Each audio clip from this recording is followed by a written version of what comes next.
Not long afterwards, I received a letter from one of my friends at the South informing me that Dr. Flint was about to visit the North. The letter had been delayed, and I supposed he might be already on the way.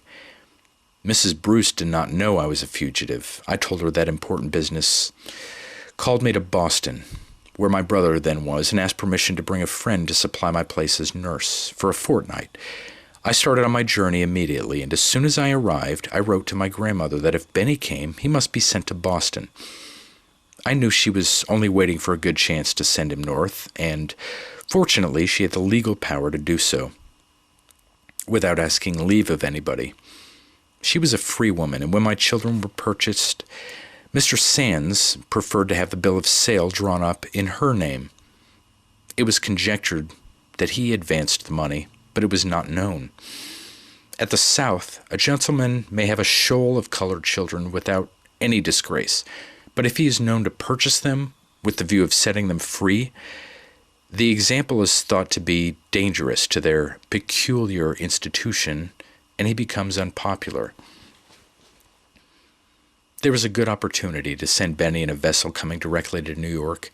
He was put on board with a letter to a friend who was requested to see him off to Boston. Early one morning there was a loud rap at my door, and in rushed Benjamin, all out of breath. "Oh, Mother," he exclaimed, "here I am. I run all the way, and I come all alone. How do you do?" Oh, reader, can you imagine my joy? No, you cannot, unless you have been a slave mother. Benjamin rattled away as fast as his tongue could go.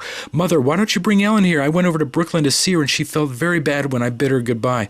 She said, 'Oh, Ben, I wish I was going too. I thought she'd know ever so much, but she don't know so much as I do, for I can read and she can't. And, Mother, I lost all my clothes coming. What can I do to get some more? I suppose free boys can get along here at the North as well as white boys.' I did not like to tell the sanguine, happy little fellow how much he was mistaken. I took him to a tailor and procured a change of clothes. The rest of the day was spent in mutual asking and answering of questions, with the wish constantly repeated that the good old grandmother was with us, and frequent injunctions from Benny to write to her immediately and be sure to tell her everything about his voyage and his journey to Boston. Dr. Flint made his visit to New York and made every exertion to call upon me and invite me to return with him. But not being able to ascertain where I was, his hospitable intentions were frustrated, and the affectionate family who were waiting for me with open arms were doomed to disappointment. As soon as I knew he was safely at home, I placed Benjamin in the care of my brother William and returned to Mrs. Bruce. There I remained through the winter and spring, endeavoring to perform my duties faithfully and finding a good degree of happiness in the attractions of baby Mary, the considerate kindness of her excellent mother, and occasional interviews with my darling daughter. But when summer came, the old feeling of insecurity haunted me. It was necessary for me to take little Mary out daily for exercise and fresh air, and the city was swarming with Southerners, some of whom might recognize me. Hot weather brings out snakes and slaveholders, and I like one class of the venomous creatures as little as I do the other. What a comfort it is to be free to say so. Chapter 35, Prejudice Against Color. It was a relief to my mind to see preparations for leaving the city. We went to Albany in the steamboat Knickerbocker. When the gong sounded for sea, Mrs. Bruce said, "Linda, it is late, and you and baby had better come to the table with me." I replied, "I know it is time baby had her supper, but I'd rather not go with you, if you please. I am afraid of being insulted." "Oh, no, not if you are with me," she said. I saw several white nurses go with their ladies, and I ventured to do the same. We were at the extreme end of the table. I was no sooner seated than a gruff voice said, "Get up! You know you're not allowed to sit here." I looked up, and to my astonishment and indignation, saw that the speaker was a colored man. If his office required him to enforce the bylaws of the boat, he might at least have done it politely. I replied, "I shall not get up unless the captain comes and takes me up." No cup of tea was offered me, but Mrs. Bruce handed me hers and called for another. I looked to see whether the other nurses were treated in a similar manner. They were all properly waited on. Next morning, when we stopped at Troy for breakfast, everybody was making a rush for the table. Mrs. Bruce said, "Take my arm, Linda, and we'll go in together." The landlord heard her and said, "Madam, will you allow your nurse and baby to take breakfast with my family?" I knew this was to be attributed to my complexion, but he spoke courteously, and therefore I did not mind it. At Saratoga, we found the United States Hotel crowded, and Mr. Bruce took one of the cottages belonging to the hotel. I had thought, with gladness, of going to the quiet of the country, where I should meet few people. But here I found myself in the midst of a swarm of Southerners. I looked round me with fear and trembling, dreading to see someone who would recognize me. I was rejoiced to find that we were to stay but a short time. We soon returned to New York to make arrangements for spending the remainder of the summer at Rockaway. While the laundress was putting the clothes in order, I took an opportunity to go over to Brooklyn to see Ellen. I met her going to a grocery store, and the first words she said were, "Oh, Mother, don't go to Mrs. Hobbs. Her brother, Mr. Thorne, has come from the South, and maybe he'll tell where you are." I accepted the warning. I told her I was going away with Mrs. Bruce the next day and would try to see her when I came back. Being in servitude to the Anglo-Saxon race, I was not put into a Jim Crow car on our way to Rockaway, neither was I invited to ride through the streets on the top of trunks in a truck. But everywhere I found the same manifestations of that cruel prejudice, which so discourages the feelings and represses the energies of the colored people.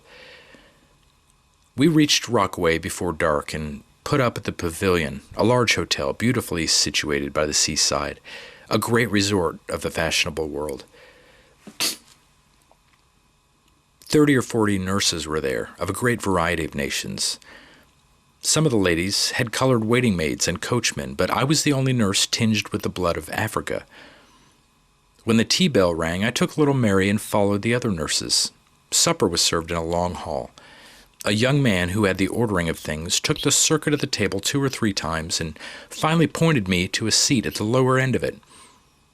As there was but one chair, I sat down and took the child in my lap, whereupon the young man came to me and said, in the blandest manner possible, "Will you please to seat the little girl in the chair and stand behind it and feed her? After they have done, you will be shown to the kitchen where you will have a good supper." This was the climax. I found it hard to preserve my self-control when I looked around and saw women who were nurses as I was, and only one shade lighter in complexion, eyeing me with a defiant look as if my presence were a contamination. However, I said nothing. I quietly took the child in my arms, went to our room, and refused to go to the table again. Mr. Bruce ordered meals to be sent to the room for little Mary and I. This answered for a few days, but the waiters of the establishment were white, and they soon began to complain, saying they were not hired to wait on Negroes. The landlord requested Mr. Bruce to send me down to my meals, because his servants rebelled against bringing them up, and the colored servants of other boarders were dissatisfied because all were not treated alike. My answer was that the colored servants ought to be dissatisfied with themselves for not having too much self-respect to submit to such treatment, that there was no difference in the price of board for colored and white servants, and there was no justification for difference of treatment. I stayed a month after this, and finding I was resolved to stand up for my rights, they concluded to treat me well. Let every colored man and woman do this, and eventually we shall cease to be trampled underfoot by our oppressors. Chapter 36, The Hairbreadth Escape. After we returned to New York, I took the earliest opportunity to go and see Ellen. I asked to have her called downstairs, for I supposed Mrs. Hobbs' southern brother might still be there, and I was desirous to avoid seeing him, if possible. But Mrs. Hobbs came to the kitchen and insisted on my going upstairs. "My brother wants to see you," said she, "and he is sorry you seem to shun him. He knows you are living in New York. He told me to say to you that he owes thanks to good old Aunt Martha for too many little acts of kindness for him to be base enough to betray her grandchild. This Mr. Thorne had become porn reckless long before he left the South, and such persons had much rather go to one of the faithful old slaves to borrow $1 or get a good dinner than to go to one whom they consider an equal. It was such acts of kindness as these for which he professed to feel grateful to my grandmother. I wished he had kept at a distance, but as he was here and knew where I was, I concluded there was nothing to be gained by trying to avoid him. On the contrary, it might be the means of exciting his ill will. I followed his sister upstairs. He met me in a very friendly manner and congratulated me on my escape from slavery and hoped I had a good place where I felt happy. I continued to visit Ellen as often as I could. She, good, thoughtful child, never forgot my hazardous situation, but always kept a vigilant lookout for my safety. She never made any complaint about her own inconveniences and troubles, but a mother's observing eye easily perceived that she was not happy. On the occasion of one of my visits, I found her unusually serious. When I asked her what was the matter, she said nothing was the matter, but I insisted upon knowing what made her look so very grave. Finally, I ascertained that she felt troubled about the dissipation that was continually going on in the house. She was sent to the store very often for rum and brandy, and she felt ashamed to ask for it so often. And Mr. Hobbs and Mr. Thorne drank a great deal, and their hands trembled so that they had to call her to pour out the liquor for them. "But for all that," said she, "Mr. Hobbs is good to me, and I can't help liking him. I feel sorry for him." I tried to comfort her by telling her that I had laid up $100, and that before long I hoped to be able to give her and Benjamin a home and send them to school. She was always desirous not to add to my troubles more than she could help, and I did not discover till years afterwards that Mr. Thorne's intemperance was not the only annoyance she suffered from him. Though he professed too much gratitude to my grandmother to injure any of her descendants, he had poured vile language into the ears of her innocent great-grandchild. I usually went to Brooklyn to spend Sunday afternoon. One Sunday I found Ellen anxiously waiting for me near the house. "Oh, Mother," said she, "I've been waiting for you this long time. I'm afraid Mr. Thorne has written to tell Dr. Flint where you are. Make haste and come in. Mrs. Hobbs will tell you all about it." The story was soon told. While the children were playing in the grapevine arbor the day before, Mr. Thorne came out with a letter in his hand, which he tore up and scattered about. Ellen was sweeping the yard at the time, and having her mind full of suspicions of him, she picked up the pieces and carried them to the children, saying, "I wonder who Mr. Thorne has been writing to." "I'm sure I don't know and don't care," replied the oldest of the children, "and I don't see how it concerns you." "But it does concern me," replied Ellen, "for I'm afraid he's been writing to the South about my mother." They laughed at her and called her a silly thing, but good-naturedly put the fragments of writing together in order to read them to her. They were no sooner arranged than the little girl exclaimed, "I declare, Ellen, I believe you are right." The contents of Mr. Thorne's letter, as nearly as I can remember, were as follows. "I have seen your slave, Linda, and conversed with her. She can be taken very easily if you manage prudently. There are enough of us here to swear to her identity as your property. I am a patriot, a lover of my country, and I do this as an act of justice to the laws." He concluded by informing the doctor of the street and number where I lived. The children carried the pieces to Mrs. Hobbs, who immediately went to her brother's room for an explanation. He was not to be found. The servants said they saw him go out with a letter in his hand, and they supposed he had gone to the post office. The natural inference was that he had sent to Dr. Flint a copy of those fragments. When he returned, his sister accused him of it, and he did not deny the charge. He went immediately to his room, and the next morning he was missing. He had gone over to New York before any of the family were astir. It was evident that I had no time to lose, and I hastened back to the city with a heavy heart. Again I was to be torn from a comfortable home, and all my plans for the welfare of my children were to be frustrated by that demon's slavery. I now regretted that I never told Mrs. Bruce my story. I had not concealed it merely on account of being a fugitive. That would have made her anxious, but it would have excited sympathy in her kind heart. I valued her good opinion, and I was afraid of losing it if I told her all the particulars of my sad story. But now I felt that it was necessary for her to know how I was situated. I had once left her abruptly without explaining the reason, and it would not be proper to do it again. I went home, resolved to tell her in the morning. But the sadness of my face attracted her attention, and in answer to her kind inquiries, I poured out my full heart to her before bedtime. She listened with true womanly sympathy and told me she would do all she could to protect me. How my heart blessed her. Early the next morning, Judge Vanderpool and Lawyer Hopper were consulted. They said I had better leave the city at once, as the risk would be great if the case came to trial. Mrs. Bruce took me in a carriage to the house of one of her friends, where she assured me I should be safe until my brother could arrive, which would be in a few days. In the interval, my thoughts were much occupied with Ellen. She was mine by birth, and she was also mine by Southern law, since my grandmother held the bill of sale that made her so. I did not feel that she was safe unless I had her with me. Mrs. Hobbs, who felt badly about her brother's treachery, yielded to my entreaties on condition that she should return in 10 days. I avoided making any promise. She came to me clad in very thin garments, all outgrown, and with a school satchel on her arm, containing a few articles. It was late in October, and I knew the child must suffer, and not daring to go out in the streets to purchase anything, I took off my own flannel skirt and converted it into one for her. Kind Mrs. Bruce came to bid me goodbye, and when she saw that I had taken off my clothing for my child, the tears came to her eyes. She said, "Wait for me, Linda," and went out. She soon returned with a nice warm shawl and hood for Ellen. Truly, of such souls as hers are the kingdom of heaven. My brother reached New York on Wednesday. Lawyer Hopper advised us to go to Boston by the Stonington route, as there was less southern travel in that direction.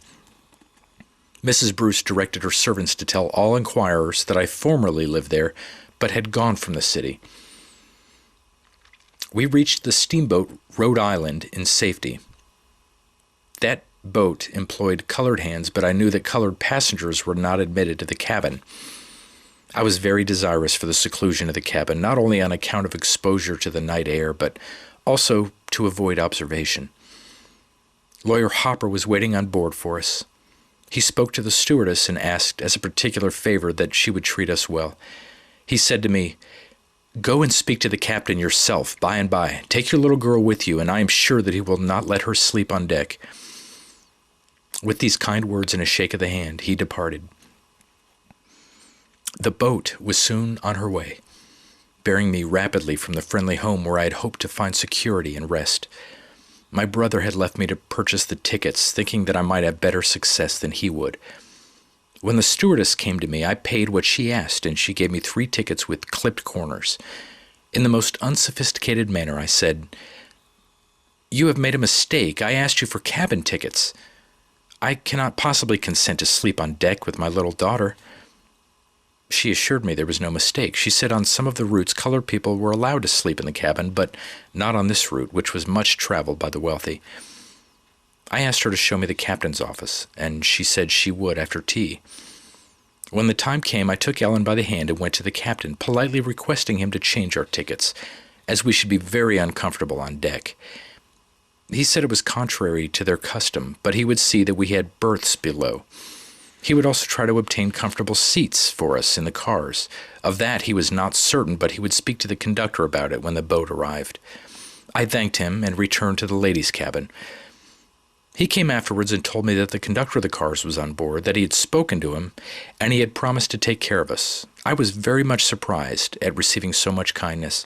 I don't know whether the pleasing face of my little girl had won his heart, or whether the stewardess inferred from Lawyer Hopper's manner that I was a fugitive and had pleaded with him on my behalf.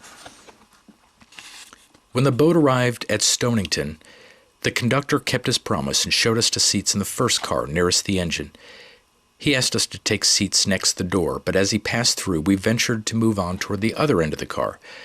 No incivility was offered us, and we reached Boston in safety. The day after my arrival was one of the happiest of my life. I felt as if I was beyond reach of the bloodhounds, and for the first time during many years, I had both my children together with me. They greatly enjoyed their reunion and laughed and chatted merrily. I watched them with a swelling heart. Their every motion delighted me. I could not feel safe in New York, and I accepted the offer of a friend that we should share expenses and keep house together. I represented to Mrs. Hobbs that Ellen must have some schooling and must remain with me for that purpose. She felt ashamed of being unable to read or spell at her age, so instead of sending her to school with Benny, I instructed her myself till she was fitted to enter an intermediate school. The winter passed pleasantly while I was busy with my needle and my children with their books. Chapter 27. A Visit to England. In the spring, sad news came to me. Mrs. Bruce was dead. Never again in this world should I see her gentle face or hear her sympathizing voice. I had lost an excellent friend, and little Mary had lost a tender mother. Mr. Bruce wished the child to visit some of her mother's relatives in England, and while he was desirous that I should take charge of her, the little motherless one was accustomed to me and attached to me, and I thought she would be happier in my care than in that of a stranger. I could also earn more in this way than I could by my needle. So I put Benny to a trade and left Ellen to remain in the house with my friend and go to school. We sailed from New York and arrived in Liverpool after a pleasant voyage of 12 days. We proceeded directly to London and took lodgings at the Adelaide Hotel. The supper seemed to me less luxurious than those I had seen in American hotels, but my situation was indescribably more pleasant. For the first time in my life, I was in a place where I was treated according to my deportment, without reference to my complexion. I felt as if a great millstone had been lifted from my breast. Ensconced in a pleasant room with my dear little charge, I laid my head on my pillow for the first time, with the delightful consciousness of pure, unadulterated freedom. As I had constant care of the child, I had little opportunity to see the wonders of that great city, but I watched the tide of life that flowed through the streets and found it a strange contrast to the stagnation in our southern towns. Mr. Bruce took his little daughter to spend some days with friends in Oxford Crescent, and of course it was necessary for me to accompany her. I had heard much of the systematic method of English education, and I was very desirous that my dear Mary should steer straight in the midst of so much propriety. I closely observed her little playmates and their nurses being ready to take any lessons in the science of good management. The children were more rosy than American children, but I did not see that they differed materially in other respects. They were like all children, sometimes docile and sometimes wayward. We next went to Steventon in Berkshire. It was a small town, said to be the poorest in the country.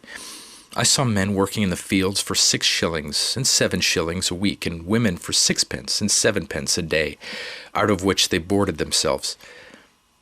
Of course, they lived in the most primitive manner. It could not be otherwise, where a woman's wages for an entire day were not sufficient to buy a pound of meat. They paid very low rents, and their clothes were made of the cheapest fabrics, though much better than could have been procured in the United States for the same money. I had heard much about the oppression of the poor in Europe. The people I saw around me were, many of them, among the poorest poor. But when I visited them in their little thatched cottages, I felt that the condition of even the meanest and most ignorant among them was vastly superior to the condition of the most favored slaves in America. They labored hard, but they were not ordered out to toil while the stars were in the sky and driven and slashed by an overseer through heat and cold till the stars shone out again. Their homes were very humble, but they were protected by law.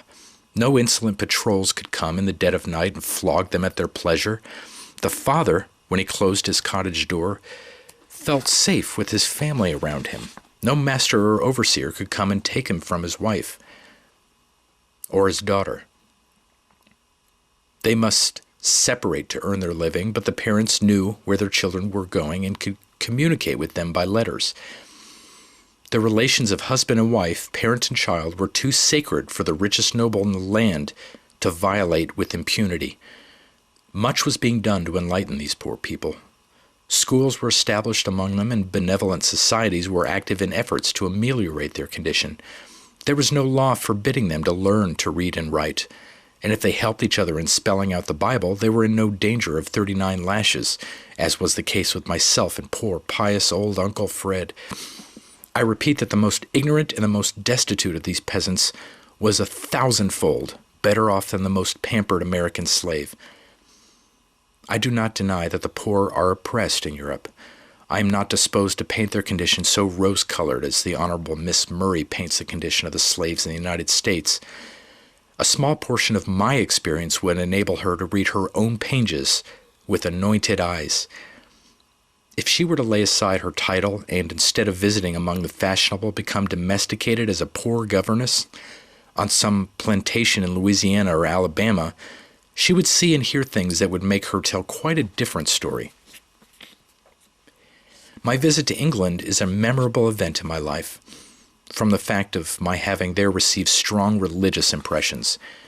The contemptuous manner in which the communion had been administered to color people in my native place, the church membership of Dr. Flint and others like him, and the buying and selling of slaves by professed ministers of the gospel had given me a prejudice against the Episcopal Church. The whole service seemed to me a mockery and a sham. But my home in Steventon was the family of a clergyman who was a true disciple of Jesus. The beauty of his daily life inspired me with faith in the genuineness of Christian professions. Grace entered my heart, and I knelt at the communion table, I trust in true humility of soul. I remained abroad 10 months, which was much longer than I had anticipated. During all that time, I never saw the slightest symptom of prejudice against color. Indeed, I entirely forgot it till the time came for us to return to America. Chapter 38, Renewed Invitations to Go South. We had a tedious winter passage, and from the distance specters seemed to rise up on the shores of the United States. It is a sad feeling to be afraid of one's native country. We arrived in New York safely, and I hastened to Boston to look after my children. I found Ellen well and improving at her school, but Benny was not there to welcome me. He had been left at a good place to learn a trade, and for several months everything worked well. He was liked by the master and was a favorite with his fellow apprentices. But one day they accidentally discovered a fact they had never before suspected, that he was colored. This at once transformed him into a different being. Some of the apprentices were Americans, others American-born Irish, and it was offensive to their dignity to have a nigger among them. After they had been told that he was a nigger, they began by treating him with silent scorn, and finding that he returned the same, they resorted to insults and abuse. He was too spirited a boy to stand that, and he went off. Being desirous to do something to support himself and having no one to advise him, he shipped for a whaling voyage. When I received these tidings, I shed many tears and bitterly reproached myself for having left him so long. But I had done it for the best, and now all I could do was to pray for the Heavenly Father to guide and protect him. Not long after my return, I received the following letter from Miss Emily Flint, now Mrs. Dodge. In this you will recognize the hand of your friend and mistress. Having heard that you had gone with a family to Europe, I have waited to hear of your return to write to you. I should have answered the letter you wrote to me long since, but as I could not then act independently of my father, I knew there could be nothing done satisfactory to you. There were persons here who were willing to buy you and run the risk of getting you. To this I would not consent, I have always been attached to you and would not like to see you the slave of another or have unkind treatment. I am married now and can protect you. My husband expects to move to Virginia this spring, where we think of settling. I am very anxious that you should come and live with me. If you are not willing to come, you may purchase yourself, but I should prefer having you live with me. If you come, you may, if you like, spend a month with your grandmother and friends. Then come to me in Norfolk, Virginia. Think this over and write as soon as possible, and let me know the conclusion. Hoping that your children are well, I remain your friend and mistress. Of course, I did not write to return thanks for this cordial invitation. I felt insulted to be thought stupid enough to be caught by such professions. Come up into my parlor, said the spider to the fly. 'Tis the prettiest little parlor that ever you did spy. It was plain that Dr. Flint's family were apprised of my movements since they knew of my voyage to Europe. I expected to have further trouble from them, but having eluded them thus far, I hoped to be as successful in future. The money I had earned, I was desirous to devote to the education of my children and to secure a home for them. It seemed not only hard but unjust to pay for myself. I could not possibly regard myself as a piece of property. Moreover, I had worked many years without wages, and during that time had been obliged to depend on my grandmother for many comforts in food and clothing. My children certainly belonged to me, but though Dr. Flint had incurred no expense for their support, he had received a large sum of money for them. I knew the law would decide that I was his property, and would probably still give his daughter a claim to my children. But I regarded such laws as the regulations of robbers, who had no rights that I was bound to respect. The Fugitive Slave Law had not then passed. The judges of Massachusetts had not then stooped under chains to enter her courts of justice, so called. I knew my old master was rather skittish of Massachusetts. I relied on her love of freedom and felt safe on her soil. I am now aware that I honored the old Commonwealth beyond her deserts.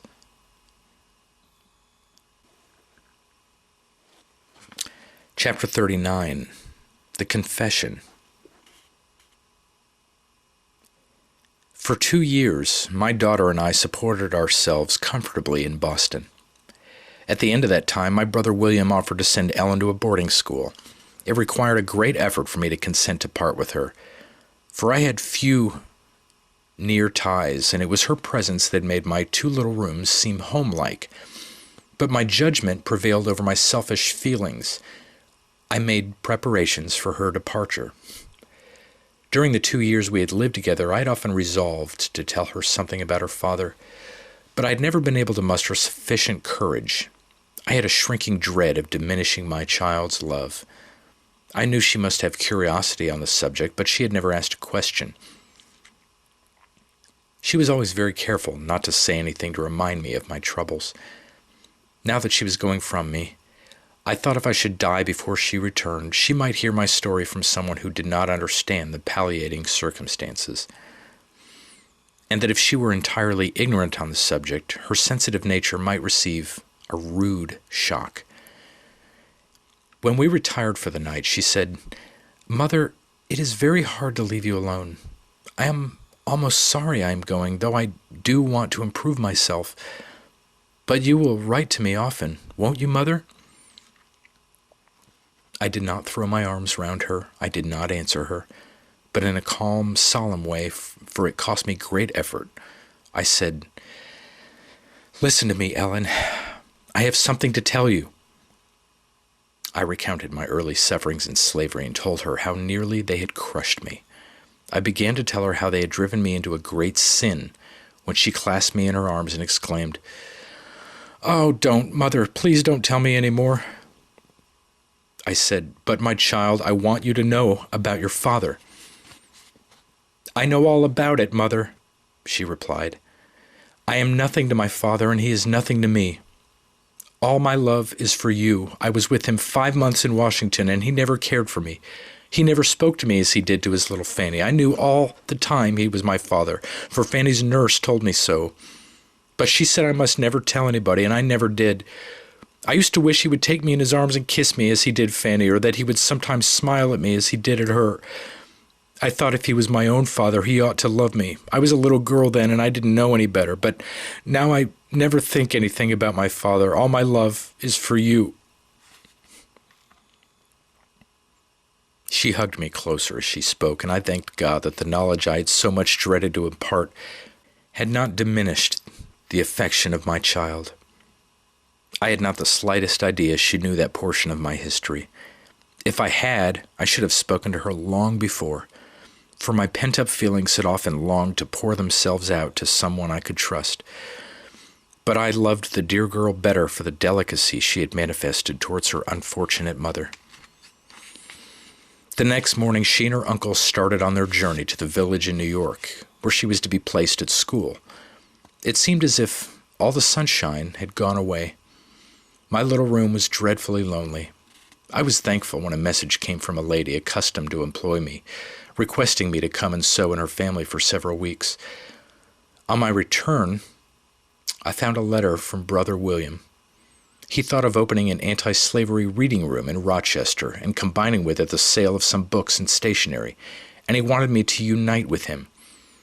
We tried it, but it was not successful. We found warm anti-slavery friends there, but the feeling was not general enough to support such an establishment.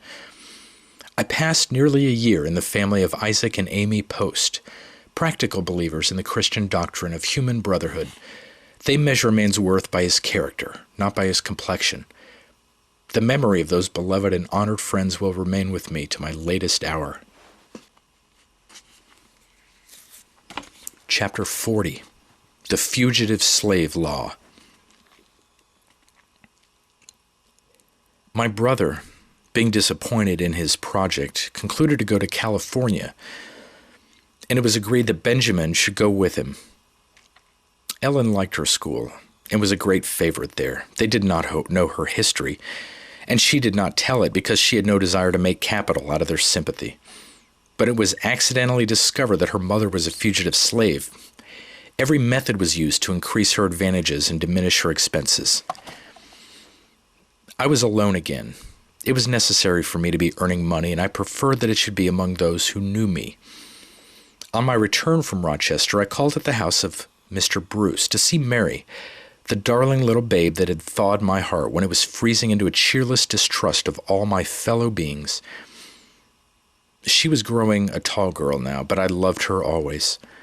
Mr. Bruce had married again, and it was proposed that I should become nurse to a new infant. I had but one hesitation, and that was my feeling of insecurity in New York, now greatly increased by the passage of the Fugitive Slave Law. However, I resolved to try the experiment. I was again fortunate in my employer. The new Mrs. Bruce was an American, brought up under aristocratic influences and still living in the midst of them. But if she had any prejudice against color, I was never made aware of it. And as for the system of slavery, she had a most hearty dislike of it. No sophistry of Southerners could blind her to its enormity. She was a person of excellent principles and a noble heart. To me, from that hour to the present, she has been a true and sympathizing friend. Blessings be with her and hers. About the time that I re-entered the Bruce family, an event occurred of disastrous import to the colored people. The slave, Hamlin, the first fugitive that came under the new law, was given up by the bloodhounds of the North to the bloodhounds of the South. It was the beginning of a reign of terror to the colored population. The great city rushed on in its whirl of excitement, taking no note of the short and simple annals of the poor. But while fashionables were listening to the thrilling voice of Jenny Lind in Metropolitan Hall, the thrilling voices of poor hunted colored people went up in an agony of supplication to the Lord from Zion's church. Many families who had lived in the city for 20 years fled from it now. Many a poor washerwoman who by hard labor had made herself a comfortable home was obliged to sacrifice her furniture, bid a hurried farewell to friends, and seek her fortune among strangers in Canada. Many a wife discovered a secret she had never known before, that her husband was a fugitive and must leave her to ensure his own safety. Worse still, Many a husband discovered that his wife had fled from slavery years ago, and as the child follows the condition of its mother, the children of his love were liable to be seized and carried into slavery. Everywhere in those humble homes there was consternation and anguish. But what cared the legislators of the dominant race for the blood they were crushing out of trampled hearts?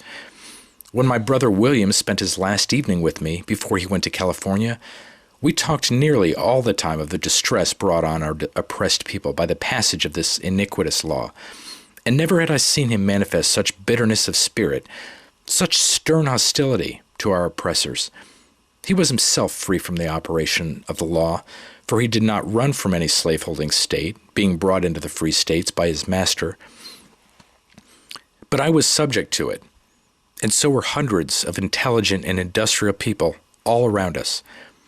I seldom ventured into the streets, and when it was necessary to do an errand for Mrs. Bruce or any of the family, I went as much as possible through the back streets and byways. What a disgrace to a city calling itself free, that inhabitants, guiltless of offense and seeking to perform their duties conscientiously, should be condemned to live in such incessant fear and have nowhere to turn for protection.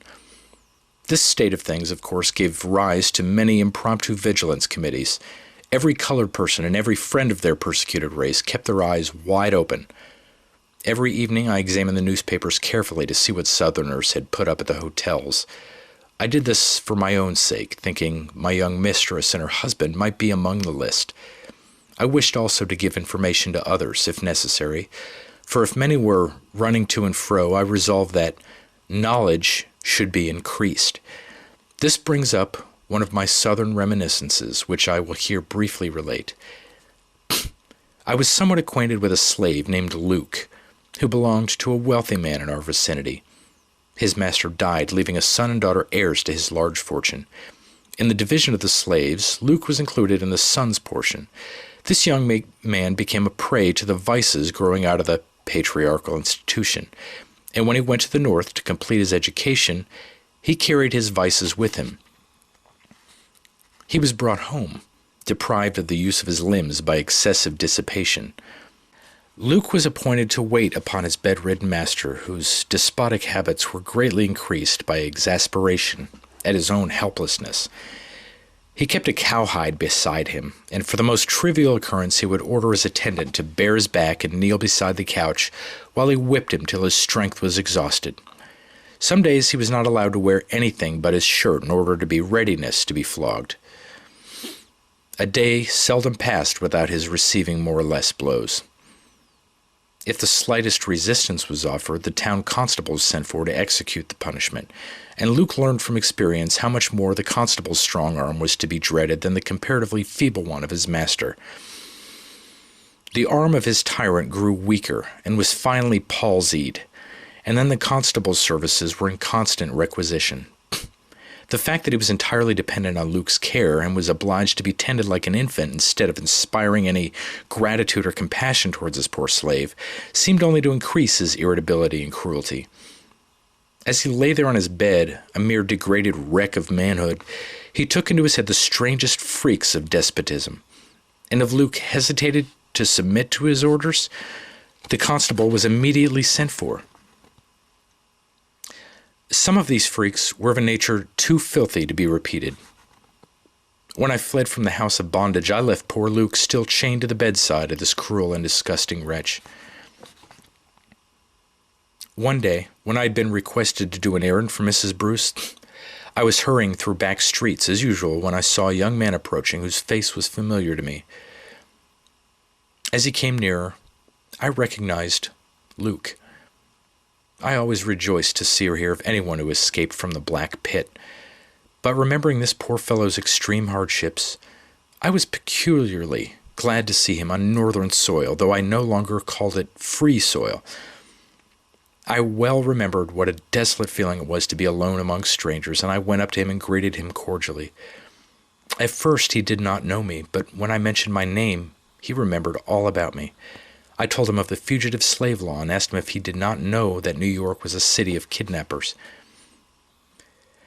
He replied The risk ain't so bad for me as 'tis for you, 'cause I runned away from the speculator, and you runned away from the massa. Them speculators vont spend their money to come here for a runaway, if they ain't sartin sure to put dar harns right on 'em. And I tell you, I's took good care about dat. I had 2 hard times down dar to let 'em catch dis nigger." He then told me of the advice he had received and the plans he had laid. I asked if he had money enough to take him to Canada. "'Pend upon it, I hab," he replied. "I took car for dat. I'd been working all my days for them cussed whites and got no pay but kicks and cuffs. So I taught dis nigger had a right to money enough to bring him to free states. Massa Henry, he lived till everybody vish him dead, and ven he did die, I knowed de devil would nab him, and wouldn't want to bring his money long too. So I took some of his bills and put 'em in the pocket of his old trousers. And ven he was buried, dis nigger asked for them old trousers, and they give 'em to me." With a low, chuckling laugh, he added, "You see, I didn't steal it. They gub it to me. I tell you, I had mighty hard time to keep the speculator from finding it, but he didn't get it." This is a fair specimen of how the moral sense is educated by slavery. When a man has his wages stolen from him year after year and the laws sanction and enforce the theft, how can he be expected to have more regard to honesty than has the man who robs him? I have become somewhat enlightened, but I confess that I agree with the poor, ignorant, much-abused Luke in thinking he had a right to that money as a portion of his unpaid wages. He went to Canada forthwith, and I have not since heard from him. All that winter, I lived in a state of anxiety. When I took the children out to breathe the air, I closely observed the countenances of all I met. I dreaded the approach of summer, when snakes and slaveholders make their appearance. I was in fact a slave in New York, as subject to slave laws as I had been in a slave state. Strange incongruity in a state called free. Spring returned, and I received warning from the South that Dr. Flint knew of my return to my old place and was making preparations to have me caught. I learned afterwards that my dress and that of Mrs. Bruce's children had been described to him by some of the northern tools which slaveholders employ for their base purposes, and then indulge in sneers at their cupidity and mean servility. I immediately informed Mrs. Bruce of my danger, and she took prompt measures for my safety. My place as nurse could not be supplied immediately, and this generous, sympathizing lady proposed that I should carry her baby away. It was a comfort to me to have the child with me, for the heart is reluctant to be torn away from every object it loves. But how few mothers would have consented to have one of their own babes become a fugitive for the sake of a poor hunted nurse on whom the legislators of the country had let loose the bloodhounds.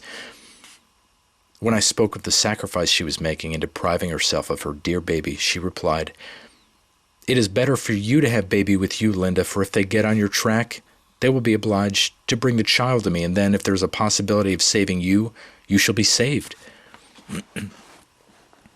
This lady had a very wealthy relative, a benevolent gentleman in many respects, but aristocratic and pro-slavery. He remonstrated with her for harboring a fugitive slave, told her she was violating the laws of her country, and asked her if she was aware of the penalty. She replied, "I am very well aware of it. It is my imprisonment, $1,000 fine. Shame on my country that it is so.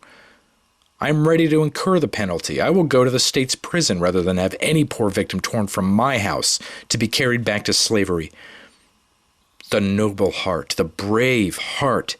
The tears are in my eyes while I write of her. May the God of the helpless reward her for her sympathy with my persecuted people. I was sent into New England, where I was sheltered by the wife of a senator, whom I shall always hold in grateful remembrance. This honorable gentleman would not have voted for the fugitive slave law, as did the senator in Uncle Tom's Cabin. On the contrary, he was strongly opposed to it, but he was enough under its influence to be afraid of having me remain in his house many hours. So I was sent into the country, where I remained a month with the baby. When it was supposed that Dr. Flint's emissaries had lost track of me and given up the pursuit for the present, I returned to New York. Chapter 41, Free at Last. Mrs. Bruce and every member of her family were exceedingly kind to me. I was thankful for the blessings of my lot, yet I could not always wear a cheerful countenance. I was doing harm to no one. On the contrary, I was doing all the good I could in my small way. Yet I could never go out to breathe God's free air without trepidation in my heart. This seemed hard, and I could not think it was a right state of things in any civilized country. From time to time, I received news from my good old grandmother. She could not write, but she employed others to write for her. The following is an extract from one of her last letters. Dear daughter, I cannot hope to see you again on earth, but I pray to God to unite us above, where pain will no more rack this feeble body of mine, where sorrow and parting from my children will be no more. God has promised these things if we are faithful unto the end. My age and feeble health deprive me of going to church now, but God is with me here at home. Thank your brother for his kindness. Give much love to him, and tell him to remember the Creator in the days of his youth, and to strive to meet me in the Father's kingdom. Love to Ellen and Benjamin. Don't neglect him. Tell him for me to be a good boy. Strive, my child, to train them for God's children. May he protect and provide for you, is the prayer of your loving old mother. These letters both cheered and saddened me. I was always glad to have tidings from the kind, faithful old friend of my unhappy youth, but her messages of love made my heart yearn to see her before she died, and I mourned over the fact that it was impossible. Some months after I returned from my flight to New England, I received a letter from her in which she wrote, Dr. Flint is dead. He has left a distressed family. Poor old man, I hope he made his peace with God. I remembered how he had defrauded my grandmother of the hard earnings she had loaned, how he had tried to cheat her out of the freedom her mistress had promised her, and how he had persecuted her children. And I thought to myself that she was a better Christian than I was, if she could entirely forgive him. I cannot say with truth that the news of my old master's death softened my feelings towards him.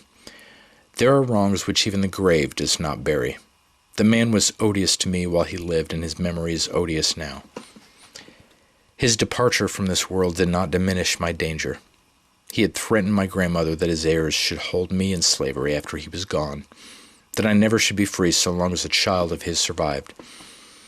As for Mrs. Flint, I had seen her in deeper afflictions than I supposed the loss of her husband would be, for she had buried several children. Yet I never saw any signs of softening in her heart. The doctor had died in embarrassed circumstances and had little to will to his heirs except such property as he was unable to grasp.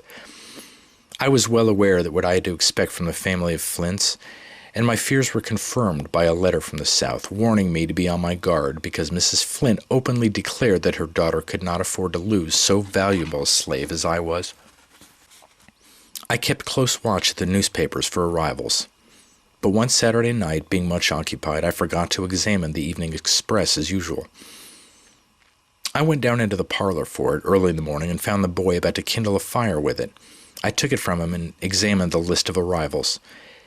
Reader, if you have never been a slave, you cannot imagine the acute sensation of suffering at my heart when I read the names of Mr. and Mrs. Dodge at a hotel in Cortlandt Street.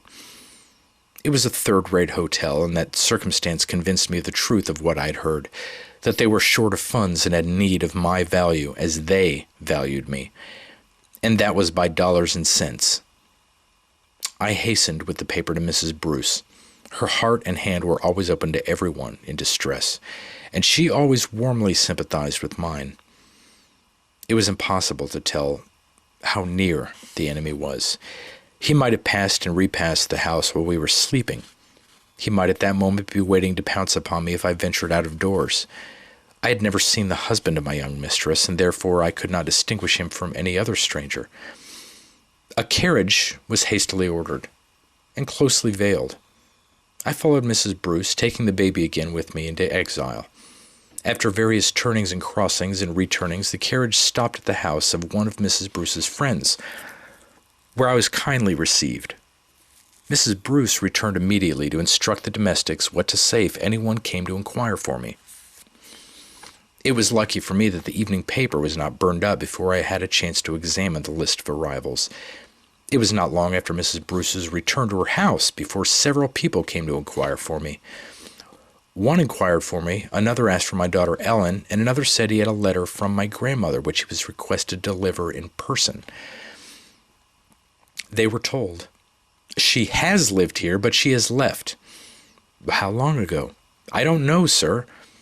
"Do you know where she went?" "I do not, sir." And the door was closed. This Mr. Dodge, who claimed me as his property, was originally a Yankee peddler in the South. Then he became a merchant, and finally a slaveholder. He managed to get introduced into what was called the First Society and married Miss Emily Flint. A quarrel arose between him and her brother, and the brother cowhided him. This led to a family feud, and he proposed to remove to Virginia. Dr. Flint left him no property, and his own means had become circumscribed, while a wife and children depended upon him for support. Under these circumstances, it was very natural that he should make an effort to put me into his pocket. I had a colored friend, a man from my native place, in whom I had the most implicit confidence. I sent for him and told him that Mr. and Mrs. Dodge had arrived in New York. I proposed that he should call upon them to make inquiries about his friends at the South, with whom Dr. Flint's family were well acquainted. He thought there was no impropriety in his doing so, and he consented. He went to the hotel and knocked at the door of Mr. Dodge's room, which was opened by the gentleman himself, who gruffly inquired, "What brought you here? How came you to know I was in the city?" "Your arrival was published in the evening papers, sir, and I called to ask Mrs. Dodge about my friends at home. I didn't suppose it would give any offense." "Where's that Negro girl that belongs to my wife?" "What girl, sir?" "You know well enough. I mean Linda, that ran away from Dr. Flint's plantation some years ago." "I dare say you've seen her and know where she is."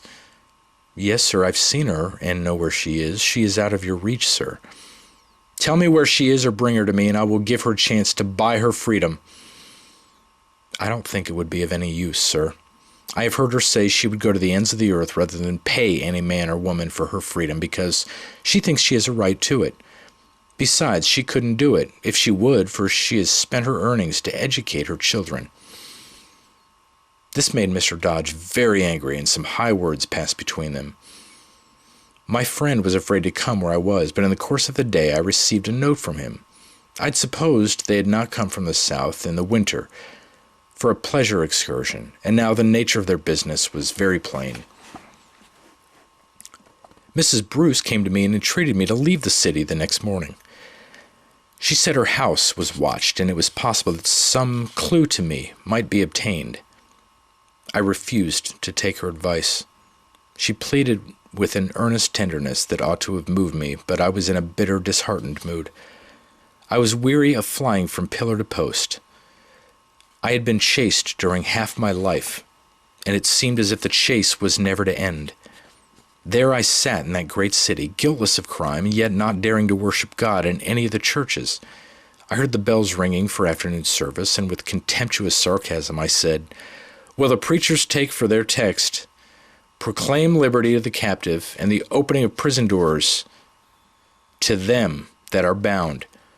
Or will they preach from the text, 'Do unto others as ye would they should do unto you'?"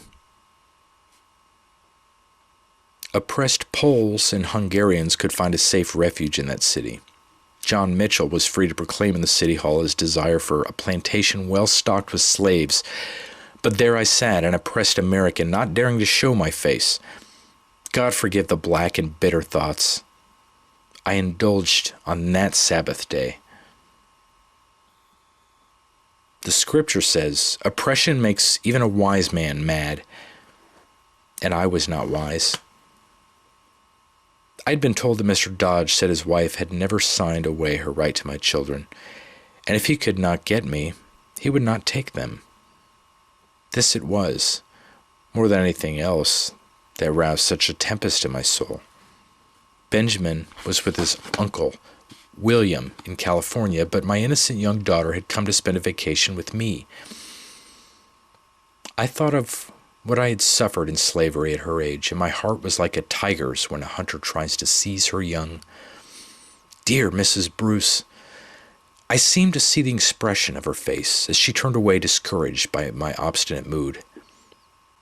Finding her expostulations unavailing, she sent Ellen to entreat me. When 10 o'clock in the evening arrived and Ellen had not returned, this watchful and unwearied friend became anxious. She came to us in a carriage, bringing a well-filled trunk for my journey, trusting that by this time I would listen to reason. I yielded to her, as I ought to have done before. The next day, Baby and I set out in a heavy snowstorm, bound for New England again. I received letters from the City of Iniquity, addressed to me under an assumed name. In a few days, one came from Mrs. Bruce, informing me that my new master was still searching for me, and that she intended to put an end to this persecution by buying my freedom. I felt grateful for the kindness that prompted this offer, but the idea was not so pleasant to me as might have been expected. The more my mind had become enlightened, the more difficult it was for me to consider myself an article of property, and to pay money to those who had so grievously oppressed me seemed like taking from my sufferings the glory of triumph. I wrote to Mrs. Bruce, thanking her, but saying that being sold from one owner to another seemed too much like slavery, that such a great obligation could not be easily canceled, and that I preferred to go to my brother in California. Without my knowledge, Mrs. Bruce employed a gentleman in New York to enter into negotiations with Mr. Dodge. He proposed to pay $300 down. If Mr. Dodge would sell me and enter into obligations to relinquish all claim to me or my children forever after. He who called himself my master said he scorned so small an offer for such a valuable servant. The gentleman replied, "You can do as you choose, sir, but if you reject this offer, you will never get anything, for the woman has friends who will convey her and her children out of the country." Mr. Dodge concluded that half a loaf was better than no bread, and he agreed to the proffered terms. By the next mail I received this brief letter from Mrs. Bruce. "I am rejoiced to tell you that the money for your freedom has been paid to Mr. Dodge. Come home tomorrow. I long to see you and my sweet babe." My brain reeled as I read these lines. A gentleman near me said, "It's true. I've seen the bill of sale." The bill of sale! Those words struck me like a blow. So I was sold, at last, a human being sold in the free city of New York. The bill of sale is on record, and future generations will learn from it that women were articles of traffic in New York, late in the 19th century, the Christian religion. It may hereafter prove a useful document to antiquaries who are seeking to measure the progress of civilization in the United States. I well know the value of that bit of paper, but much as I love freedom, I do not like to look upon it. I am deeply grateful to the generous friend who procured it, but I despise the miscreant who demanded payment for what never rightfully belonged to him or his. I had objected to having my freedom bought, yet I must confess that when it was done, I felt as if a heavy load had been lifted from my weary shoulders. When I rode home in the cars, I was no longer afraid to unveil my face and look at people as they passed. I should have been glad to have met Daniel Dodge himself, to have had him seen me and known me, that he might have mourned over the untoward circumstances which compelled him to sell me for $300. When I reached home, the arms of my benefactress were thrown around me, and our tears mingled. As soon as she could speak, she said, "Oh, Linda, I'm so glad it's all over. You wrote to me as if you thought you were going to be transferred from one owner to another, but I did not buy you for your services. I should have done just the same.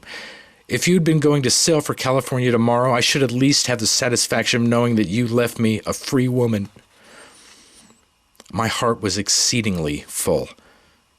I remembered how my poor father had tried to buy me when I was a small child, and how he had been disappointed.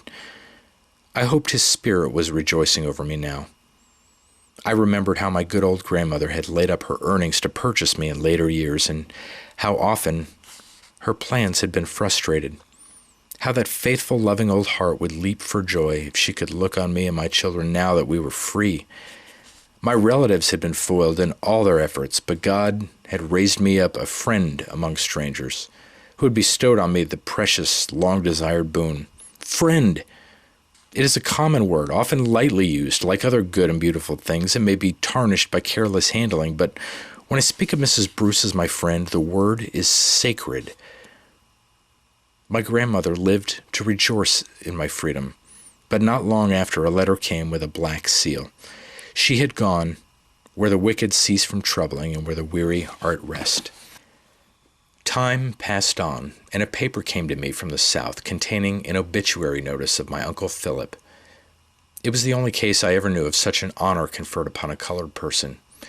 It was written by one of his friends and contained these words: "Now that death has laid him low, they call him a good man and a useful citizen. But what are eulogies to the black man when the world is faded from his vision? It does not require man's praise to obtain rest in God's kingdom." So they called a colored man a citizen. Strange words to be uttered in that region. Reader, my story ends with freedom, not in the usual way, with marriage. I and my children are now free. We are as free from the power of slaveholders as are the white people of the North. And though that, according to my ideas, is not saying a great deal, it is a vast improvement in my condition. The dream of my life is not yet realized. I do not sit with my children in a home of my own. I still long for a hearthstone of my own. However humble, I wish it for my children's sake far more than for my own. But God so orders circumstances as to keep me with my friend, Mrs. Bruce. Love, duty, gratitude also bind me to her side. It is a privilege to serve her who pities my oppressed people and who has bestowed the inestimable boon of freedom on me and my children. It has been painful to me in many ways to recall the dreary years I passed in bondage. I would gladly forget them if I could, yet the retrospection is not altogether without solace. For with those gloomy recollections come tender memories of my good old grandmother, like light, fleecy clouds floating over a dark and troubled sea.